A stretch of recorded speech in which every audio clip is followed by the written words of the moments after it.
ज्वारीच्या पिठाचे खमंग धिरडे रेडी आहेत. माझा व्हिडिओ आवडल्यास लाईक, कमेंट, सबस्क्राईब करायला विसरू नका. ज्वारीच्या पिठाचे आपण धिरडे करणार आहोत. त्यासाठी 2 वाटी ज्वारी, यात अर्धी वाटी रवा, अर्धी वाटी तांदूळाचं पीठ आणि सर्व पाणी घालून मिक्स करायचं. यात थोडं ताक घालून घेणार आहे. आंबूस चव येते. आवडत असेल तर घाला, नसेल तर घालू. अशा आपल्याला भाज्या फिरून घ्यायच्या.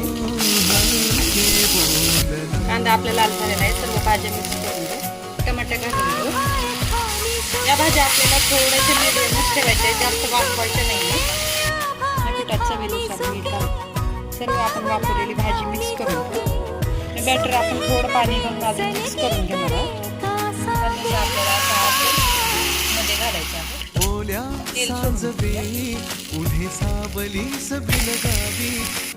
अशा प्रकारे आपला खमंग चटपटीत असा डोसा रेडी आहे.